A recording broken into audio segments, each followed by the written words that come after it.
보다 낮은 수치의 CPI 발표가 된다면 호재, 예측치보다 높은, 즉 3.2이거나 3.3이거나 한마디로 3.1보다 높으면 악재, 3.1보다 낮으면 호재다. 네, 안녕하세요 형님들, 반갑습니다. 일단 오늘 전해드릴 소식 먼저 빠르게 전해드리고요. 오늘은 아시다시피 CPI 발표가 있는 날입니다. 예측치로는 타이틀에서 보셨겠지만 3.1%포인트로 예측이 되고 있는 가운데 선반영이 조금 보여지고 있는 것으로 그렇게 추정이 되나, 이제 PC 데이터나 뭐 CPI 데이터나 모두 예측치가 3%대 초반에 바짝 붙어있기 때문에 그렇게 크게 걱정하실 필요는 없다. 네, 이렇게 좀 말씀을 드리도록 하겠습니다.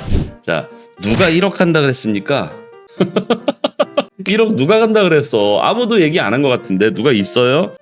모르겠어. 어찌됐든 1억 간다 던부터 일단 여기서부터 뭐가 잘못됨을 느낄 수가 있죠. 다만 이 뒷부분에 대해서는 어느 정도 우리가 참고해 볼 만하다. 물론 시간이 지나면 당연히 가겠지. 그러나 대규모 차익 실현, 대규모라기보다는 우리 온체인 데이터에서 확인을 했었잖아요. 그죠? 투자 기간 5년에서 7년. 그러니까 중기 투자자들이 어느 정도 시장에 매물을 던졌고, 한마디로 거래소로의 입금량 증가 5년에서 7년 투자 기간을 갖고 있는 중기 투자자, 뭐 중장기 투자자라고도 볼만한 것 같아요. 중장기 투자자들이 이익 실현을 하고 있는데 그보다는 조금 더 짧은 기간에 보유기간을 갖는 3년에서 5년 사이에 보유기간을 갖고 있는 투자자들은 오히려 투자를 늘리고 있다. 그리고 여전히 10년 이상의 장기 투자자들은 계속해서 모아가고 있다는 거 우리 온체인 데이터 상으로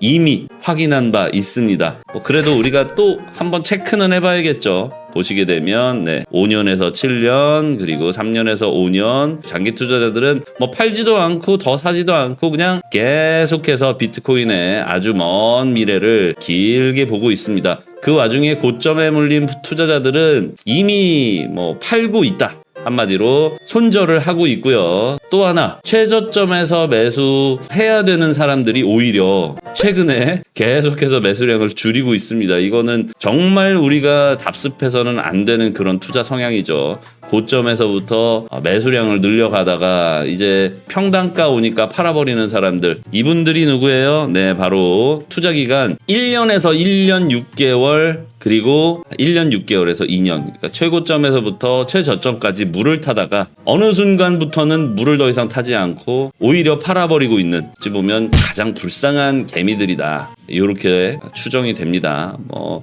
우리가 같은 투자자들을 조롱하거나 비난해서는 안 되겠지만 그 투자 성향을 우리가 그대로 답습하면 안 된다. 한마디로 저들과 반대로만 한다면 돈을 번다. 네, 이런 결론을 내릴 수가 있겠습니다. 여기 보시면 비트코인이 4개월 내 최대 폭락이라고 합니다. 이거 반대로 해석하면 뭐예요? 이게 뉴스의 키워드가 이렇게 나온다니까. 이거 반대로 해석하면 뭡니까? 이 기자분들이 제일 좋아하는 게 뭐예요? 최근 몇 년 이내 최대치, 최근 몇 년 이내 최고치, 최근 몇 년 이내 최저치, 뭐 이런 거잖아. 이거 반대로 해석하면 뭡니까? 비트코인은 최근 4개월 동안 계속 오르기만 했다. 이렇게 해석을 하시면 됩니다. 4개월 내 최대 폭락이라기보다는 4개월 동안 고공행진을 이어오던 비트코인이 이제서야 비로소 상승장 내에서의 조정을 맞이한다 라고 해석을 하시는 게 조금 더 좋은 의사결정에 도움이 되겠죠. 이런 어그로를 끌기 위한 키워드들은 우리 기자 형님 누님들이 먹고 사시려면 어쩔 수가 없겠지만은 사실상 저는 좀 너무했다 싶어요. 그죠? 오히려 최저점에서는 사람들로 하여금 더 팔아버리게 만들고 4개월 동안 오르고 있다가 뭐 이제 약간의 조정이 필요한 구간에서 살짝 조정을 맞고 있는데 마치 뭐 이 비트코인의 생명주기가 끝난 것처럼, 그죠? 이제 반감기가 얼마 남지 않은 비트코인, 그리고 이제 강세장이 얼마 남지 않은 비트코인, 그리고 현물 ETF의 승인이 얼마 남지 않은 비트코인의 다른 어떤 플러스 알파 효과들, 즉 잠재적인 호재들은 모두 무시한 채 비트코인 4개월 내에 최대 폭락이다 라고 하는 좀 좋지 않은 뉘앙스의, 뭐 좋지 않은이라기보다는 좀 부정적인 뉘앙스의 키워드를 잡고 계시는 것 같아요. 오늘 CPI 지수의 예측치가 3.1%입니다. 3.1%의 지금 현재 예측치를 기록하고 있어요. 시장의 예측이 3.1이라면 예측치보다 낮은 수치의 CPI 발표가 된다면 호재, 예측치보다 높은, 즉 3.2이거나 3.3이거나 한마디로 3.1보다 높으면 악재, 3.1보다 낮으면 호재다. 이렇게 해석을 하시면 돼요. 3.1!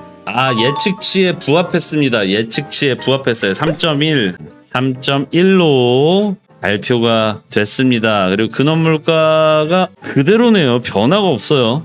보시게 되면 근원물가는 4.0으로 전월비 동일해요. 3.1이라는 수치는 아마도 에너지에서 많이 내린 것 같습니다. 에너지 아까 보여드렸다시피 근원물가는 그대로지만 에너지의 가격이 많이 내린 관계로 오늘 미국 소비자 물가지수 CPI는 시장의 예측치를 정확하게 부합했다. 다시 한번 정리하겠습니다. 근원물가 4.0 동일하고요. 미국의 소비자 물가지수 3.1로 전월비 0.1%포인트가량 낮은 수치의 발표가 있었습니다.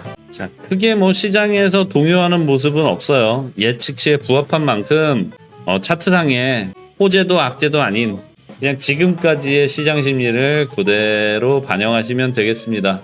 이제는 내일 생산자 물가지수도 우리가 어느 정도 염두에 둘 수 있겠죠. 내일 생산자 물가지수도 예측치에 부합할 확률이 높고 전월 대비해서는 조금 더 내렸을 가능성이 높다. 왜냐하면 소비자 물가지수보다 생산자 물가지수는요 오히려 에너지 물가의 영향을 더 많이 받습니다. 우리가 생산해내는데 필요한 에너지들이 있잖아요. 따라서 내일 발표될 PPI 수치는 오늘 CPI보다 더 내려가 있을 것이다. 내일은 우리가 좀 주목해야 될 내용이 있어요. 뭐예요? FOMC입니다. FOMC. 이 FOMC가 시장에 미치는 영향력이나 이런 것들은 예전보다 사실 많이 반감됐지만 그래도 아직까지도 벌써부터 금리 인하를 기대하는 사람들이 있습니다. 화면에 보시는 건 카운팅이잖아요. FOMC 내일 모레입니다. 정확하게는 목요일 새벽이에요. 아직 금리라는 하나의 허들이 남아있다. 이번 금리를 넘어야지만이 12월 장세가 좀 편안할 수 있다. 이렇게 해석을 하실 수가 있겠습니다.